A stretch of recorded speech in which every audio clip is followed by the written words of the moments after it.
Hello दोस्तों। अगर आप पीपीएफ अकाउंट में निवेश करते हैं तो कुछ ऐसे रूल्स हैं जो नॉलेज के अभाव में आप काफ़ी गलतियां कर बैठते हैं। फॉर एग्जांपल, आप मल्टीपल अकाउंट खोल लेते हैं या फिर काफ़ी रूल्स हैं जो कि आपको पता नहीं होते। तो आशीष जी से जानते हैं कि ऐसे अननोन फैक्ट कौन से हैं। तो आशीष जी, सबसे पहले तो आप मुझे ये बताएं कि ये जो अननोन फैक्ट्स की हम बात कर रहे हैं ये कौन कौन से हैं, ये इसको थोड़ा मुझे डिटेल में बताएं ताकि लोगों को पता लगे। बिल्कुल विनय जी, आपने सही कहा। क्योंकि काफी लोगों को इंटरेस्ट का लॉस होता है, मल्टीपल अकाउंट, कुछ आपको एडिशनल टैक्स बेनिफिट भी मिलता है। ट्रिपल ई का बेनिफिट तो हम सब जानते हैं। तो एक एक करके उन सब रूल के बारे में डिस्कस करेंगे। वीडियो के अंत तक बने रहें, पक्का आपको एक नई इंफॉर्मेशन, कुछ बेहतरीन इंफॉर्मेशन मिलेगी। कुछ रूल्स भी चेंज हुए, उसके बारे में बात करेंगे। तो सबसे पहले बात कर लेते हैं रूल नंबर 1 की विनय जी। इंटरेस्ट रेट आपका अश्योर्ड तो होता है, सेफ तो होता है आपका पैसा, पर इंटरेस्ट रेट फिक्स नहीं रहता है। तो कुछ लोगों में ये डाउट रहता है कि क्या जो मैं बैंक में अपना पीपीएफ अकाउंट खुलवा रहा हूँ वो डीआईसीजीसी के अंतर्गत, जैसे बैंक में 5 लाख की सुरक्षा मिलती है, तो क्या मेरा पूरा पैसा सुरक्षित है या नहीं है। तो बताना चाहूंगा, गवर्नमेंट ऑफ इंडिया आपके पीपीएफ पे पूरी सिक्योरिटी देती है। आपका पैसा जो है कोर्ट भी अटैच नहीं कर सकती है। अगर आप दिवालिया हो जाते हैं तो उस केस में कोर्ट आपका पीपीएफ अकाउंट का पैसा अटैच नहीं करती है। वो पैसा आपको जरूर मिलेगा, पर इंटरेस्ट रेट आपका फिक्स नहीं रहता है, हर 3 महीने में रिवाइज होता है। और आने वाले समय में जैसे इंटरेस्ट रेट आरबीआई की तरफ से ऊपर जाएंगे तो एक्सपेक्टेड है पीपीएफ के इंटरेस्ट रेट भी ऊपर जाते हुए आपको देखने को मिलेंगे। सेकंड रूल की बात करें, हमको पता है कि 15 साल का लॉक इन है, पर बताना चाहूंगा इसका मतलब ये नहीं है कि 15 साल मेच्योरिटी तक आपको वेट करना होगा पैसे के लिए। आप चाहें तो अपना पैसा विड्रॉ कर सकते हैं 15 साल से पहले भी। तो जैसे एक और बात बताना चाहूंगा जैसे आपको, कि पूरा पैसा जैसे आप 14th ईयर में अपना पैसा जमा करते हैं, उसके लिए लॉक इन आपका 1 साल ही रहता है। 15 साल के लिए वेट नहीं करना होता। जैसे म्यूचुअल फंड सिप में हम वेट करते हैं, ईरेस्क के अंदर सिप लगाते हैं, तो आपको जब पैसा डालेंगे तो 3 साल की आपका लॉक इन होता है। पर पीपीएफ में ऐसा नहीं है। वहां पर आपका अकाउंट की ओपन डेट से, वहां से आपके 15 साल कैलकुलेट होते हैं। किस समय जमा करवाते हैं उससे कैलकुलेट नहीं होते हैं। इसीलिए काफी लोग क्या करते हैं, अपने बच्चों के नाम पे पीपीएफ अकाउंट खुलवा देते हैं ताकि उनका लॉकिंग पीरियड खत्म हो जाए विनय जी। इसके अलावा पार्शियल विड्रॉ अलाउ होता है 6th ईयर के बाद। आप 6 साल पूरे होने के बाद आप अपने अकाउंट से पार्शियल विड्रॉ कर सकते हैं। उसके क्लोजर के रूल अभी हैं जो चेंज हुए हैं, उसके बारे में डिस्कस भी करेंगे। तीसरे रूल की बात करें, टेन्यूअर को आप एक्सटेंड कर सकते हैं। काफी लोगों को यह नहीं पता होता कि मैच्योरिटी के बाद जो है आप अपना 5 साल के लिए उसको एक्सटेंड कर सकते हैं। फायदा क्या रहता है कि अब आपका लॉक इन जो है सिर्फ 5 साल रहता है। आप चाहें तो नया पैसा ना डालें और आपके जो अमाउंट आपका इकट्ठा हुआ है 15 साल पे, उसको आपको टैक्स फ्री इंटरेस्ट मिलता रहेगा।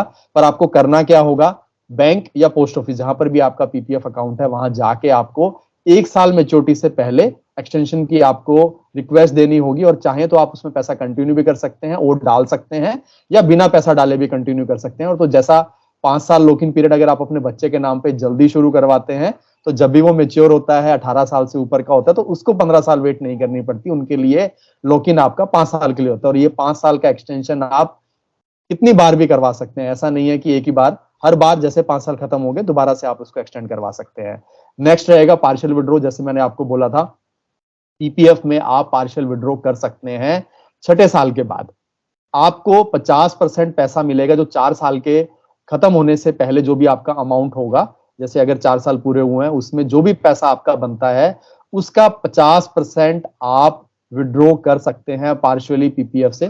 तो अगर आपको पैसे की इमरजेंसी की नीड है तो उस केस में आप अपना पैसा जो है 50% तक निकलवा सकते हैं। इसके अलावा अगर आपने एक्सटेंड किया है आपका अकाउंट, पीपीएफ अकाउंट कुछ लोग एक्सटेंड कराते हैं, जैसे हमने रूल की बात करी, तो उस केस में अगर आप कुछ मनी नहीं डालते हैं उस केस में, तो आप साल में एक बार आप कितना भी पैसा विड्रॉ कर सकते हैं। उस केस में आपकी 50% की लिमिट खत्म हो जाती है एक्सटेंडेड अकाउंट के अंदर।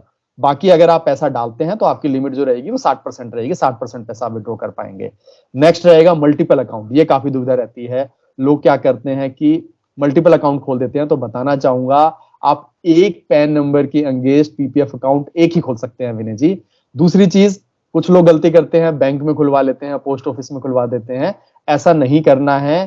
कहीं पर भी पूरे इंडिया में, चाहे बैंक हो चाहे पोस्ट ऑफिस हो, किसी भी बैंक में सबको मिला के आपको एक ही अकाउंट खुलवाना है पैन का। अगर आप पीपीएफ अकाउंट खुलवाना है एक पैन नंबर के अगेंस्ट। अगर आप ऐसा 2 अकाउंट खुलवाते हैं तो उस केस में अगर गवर्नमेंट को पता लगता है तो एक अकाउंट में आपको कोई भी इंटरेस्ट नहीं मिलता है। और आजकल डिजिटल हो रही हैं चीजें, तो उस केस में एडवाइस करूंगा कि आप 2 अकाउंट ना खुलवाएं, पर आप अपनी वाइफ के नाम पे ओपन करवा सकते हैं। वहां पर आपको सेपरेट 1.5 लाख की लिमिट मिलती है। एडिशनल टैक्स बेनिफिट भी मिलता है, वो हम डिस्कस करेंगे कि गिफ्ट टैक्स तो हम दे देते हैं, क्लबिंग ऑफ इनकम आपका बच जाता है, वो अभी हम डिस्कस करेंगे। एक सुनहरा आपको बेनिफिट मिलेगा। इसके बाद बच्चों के नाम से भी आप अकाउंट खुलवा सकते हैं, पर आपको एक बात का और ध्यान रखना है, यहाँ पर बच्चों के साथ आपको पेरेंट का नाम डालना होता है, मदर या फादर का। तो जिसका भी डालते हैं आप, जैसे अगर आपने अपना नाम डाला तो आपकी और बच्चे की मिला के जो लिमिट बनेगी वो 1.5 लाख की लिमिट होगी। 1.5 लाख से ज्यादा दोनों के अकाउंट को मिला के नहीं डालेंगे। वहीं अगर आप मदर को अटैच करते हैं बच्चे के साथ तो उनकी कंबाइन लिमिट 1.5 लाख की हो जाती है।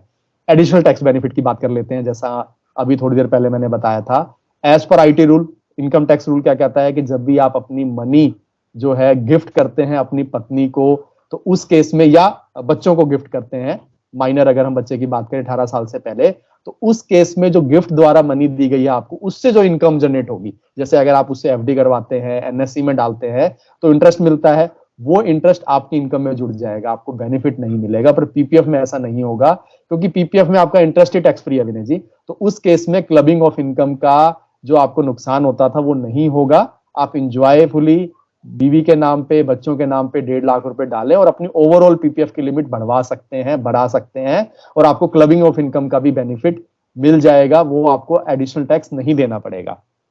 इसके बाद बात करते हैं मिनिमम और मैक्सिमम इन्वेस्टमेंट की। अभी कुछ मेजर रूल्स की और भी बात करेंगे। यहाँ पर 500 रुपए आप मिनिमम डाल सकते हैं, 1.5 लाख रुपीज मैक्सिमम डाल सकते हैं। रूल में एक चेंज हुआ है, अब आप महीने में सिर्फ एक बार ही अपने PPF अकाउंट में कंट्रीब्यूट कर पाएंगे मंथ में। साल की बात करें तो 12 बार कंट्रीब्यूट कर पाएंगे। हालांकि मुझे नहीं लगता कि ये गवर्नमेंट ने सही किया है, रूल सही नहीं है। आपको किसी भी समय इन्वेस्टमेंट करने का ऑप्शन देना चाहिए था, पर कुछ बोझ कम करने के लिए गवर्नमेंट ने ऐसा किया है कि आप महीने में एक बार ही कंट्रीब्यूट कर पाएंगे। इसके अलावा एक चीज का ध्यान रखें, 500 रुपए जो मिनिमम अमाउंट है आप जरूर डालें, हर साल डालें, नहीं तो आपको 50 रुपए की पेनल्टी लगती है। एडिशनल डॉक्यूमेंटेशन देना पड़ जाता है जब आपका अकाउंट डोरमेंट हो जाता है, जिस साल अगर आप ऐसा जमा नहीं करवाते हैं, तो इसका आप खास ख्याल रखें। इसके बाद 8 नंबर रूल की अगर मैं बात करूं, PPF अकाउंट को आप प्री क्लोजर बंद भी करवा सकते हैं मैच्योरिटी से पहले अगर जरूरत पड़ती है।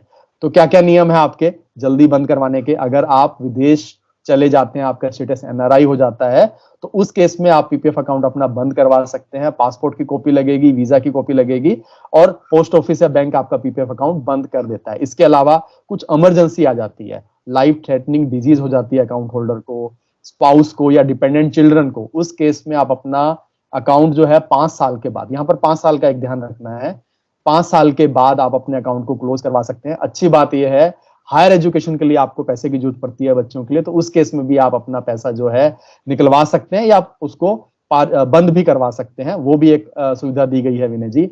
पर आपको ध्यान रखना है, अगर आप प्री क्लोजर करवाते हैं तो आपको 1% कम इंटरेस्ट रेट मिलता है, तो आपको इफेक्टिवली इंटरेस्ट पे आपका जो है 1% की पेनल्टी लग जाती है, जो भी इंटरेस्ट रेट चल रहा होता है उस समय का।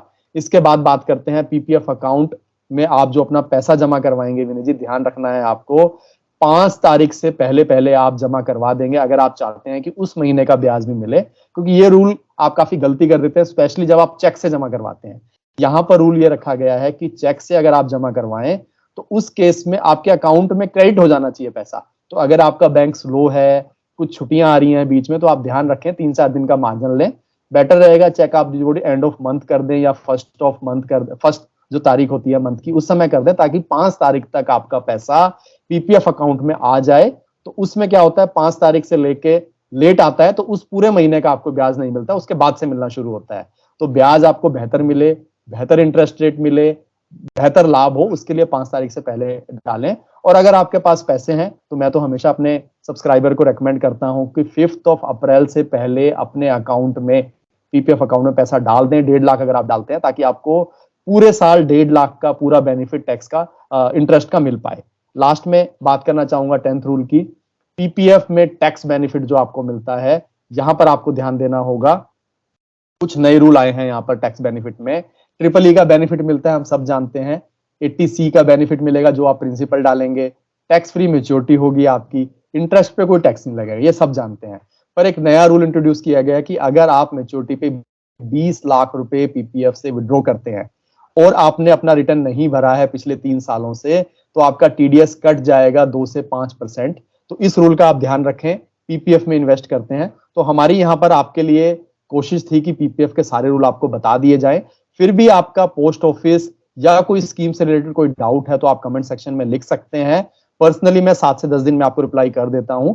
बाकी वीडियो कैसा लगा वो आप कमेंट सेक्शन में जरूर लिखें, सब्सक्राइब जरूर करें चैनल को और लाइक करना ना भूलें।